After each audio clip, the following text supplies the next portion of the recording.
Garba pandal love जिहाद का अड्डा बन गया है। एक मध्य प्रदेश की संस्कृति मंत्री हैं उषा ठाकुर, उनका ये बयान आया है।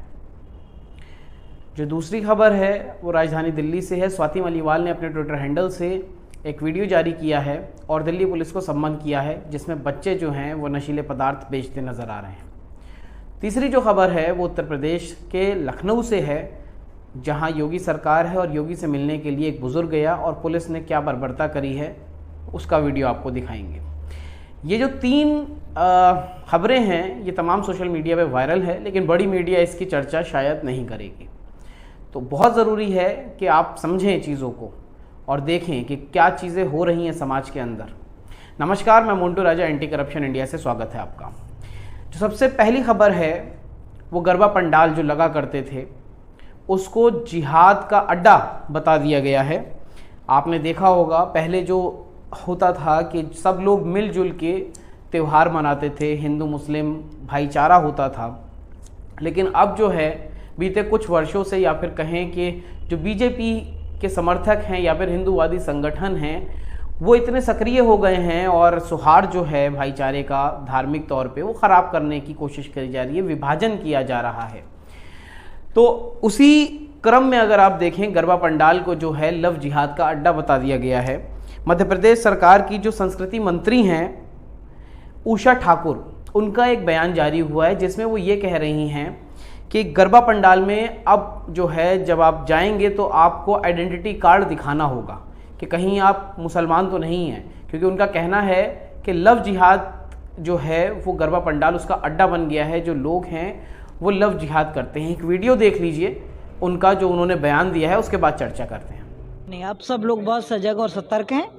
गरबे में जो भी आए वो अपना आइडेंटिटी कार्ड साथ लेकर आए। बगैर पहचान के गरबों में कोई प्रवेश नहीं कर सकता। ये मतलब सलाह है या आदेश किस तरह से? ये सलाह भी है और ये हमारे सब जितने भी संगठन हैं, हमारे सभी लोग जागरूक भी हैं, क्योंकि लव जिहाद का एक बड़ा माध्यम बन चुके थे ये गरबे। तो ये बहुत अनिवार्य हो जाता है कि कोई भी व्यक्ति गरबों में अपनी पहचान छुपाकर ना आए। जैसे कि आपने उषा ठाकुर को सुना, एक मंत्री हैं, संस्कृति मंत्री हैं मध्य प्रदेश में, और साफ तौर पे जो उनका बयान आया है आप समझिए कि कैसे कह रही हैं वो, और जो सौहार्द है वो ख़राब, मतलब जो पहले रामलीला होती थी या फिर गरबा होता था उसमें तमाम लोग जाते थे, शरीक होते थे, और अब उनका साफ तौर पे कहना है कि ये जो है लव जिहाद, मतलब हिंदू मुस्लिम जो है वो लव जिहाद जो है उसका अड्डा बन गया है। तो अब लोग जो हैं वो नहीं जा पाएंगे। आइडेंटिटी कार्ड दिखाइए, अगर आप मुसलमान हैं तो शायद आपको प्रवेश नहीं मिलेगा।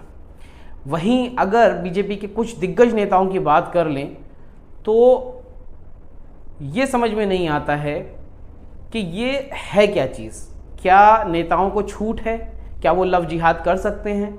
ये अपने आप में सवाल है। कुछ नाम लूँगा, बीजेपी के दिग्गज नेता हैं मुख्तार अब्बास नकवी, उन्होंने, उनकी जो पत्नी है वो हिंदू हैं, सीमा नाम है उनकी पत्नी का। ये लव जिहाद है या नहीं, कमेंट द्वारा आप ज़रूर बताएं। बीजेपी के प्रवक्ता हैं सैयद शाहनवाज हुसैन, रेणु नाम है पत्नी का, हिंदू है।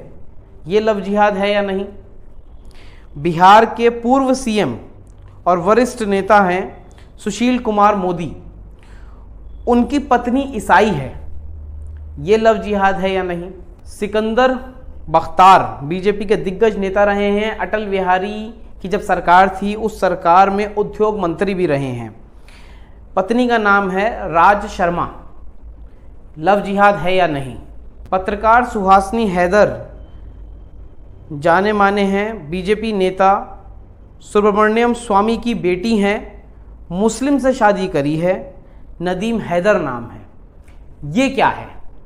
जब बीजेपी के नेता लव जिहाद की बात करते हैं, हिंदू मुसलमान के विभाजन की बात करते हैं, एक अलग श्रेणी तैयार कर दी जा रही है, तो ये जो दिग्गज नेता बीजेपी में हैं और रहे हैं, उन्होंने मुस्लिम लड़कियों से शादी करी या मुस्लिम हो के बीजेपी के नेता हैं हिंदू लड़कियों से शादी करी, ये क्या है?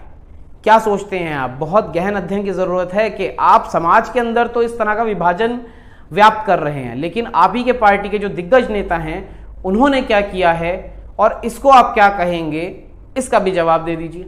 दूसरी जो खबर है, स्वाति मलीवाल जो महिला आयोग की हेड हैं दिल्ली में, जो देख रही हैं, उन्होंने अपने ट्विटर हैंडल पे एक वीडियो जारी किया है। वीडियो के अंदर साफ तौर पे उन्होंने लिखा भी है ट्विटर पे, और ये वीडियो के अंदर देखा जा रहा है कि कुछ घरों के अंदर जो शायद 18 वर्ष से कम बच्चे आयु के हैं वो कैसे शराब बेच रहे हैं, गांजा बेच रहे हैं, सट्टा जो चलता है उसके नंबर लिख रहे हैं।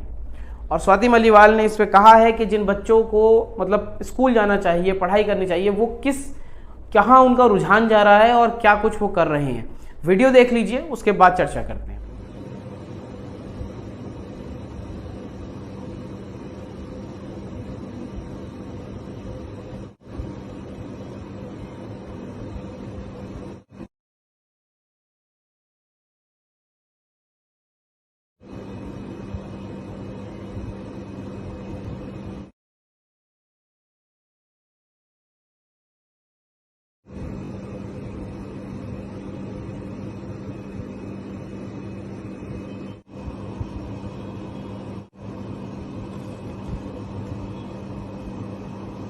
जैसे कि आपने वीडियो देखा, स्वाति मलीवाल ने अपने ट्विटर हैंडल पे वीडियो जारी किया है जिसमें साफ तौर पे आप देख सकते हैं शराब रखी हुई है, आ रहे हैं, शराब दी जा रही है।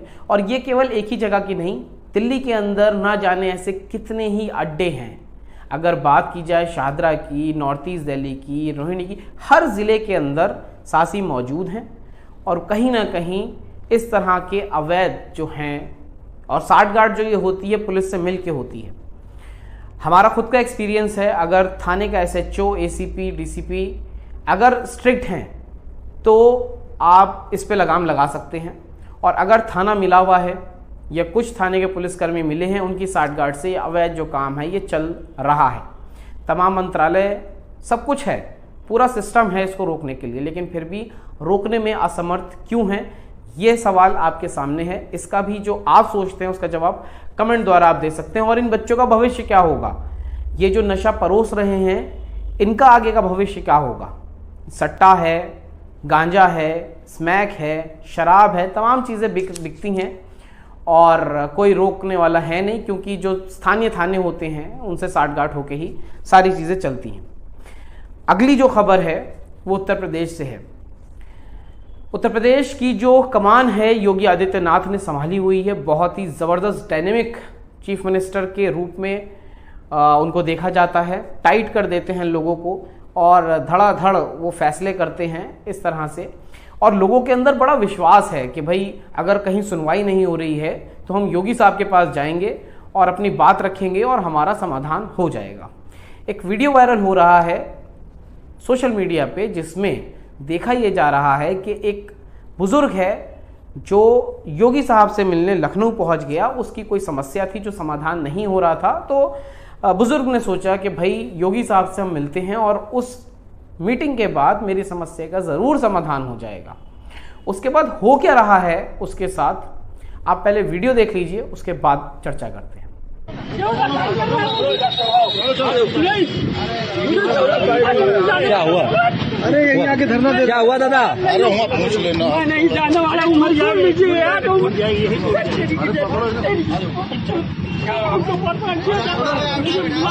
मामला भैया मोबाइल उठा रहे हो? बैठो इसके अंदर।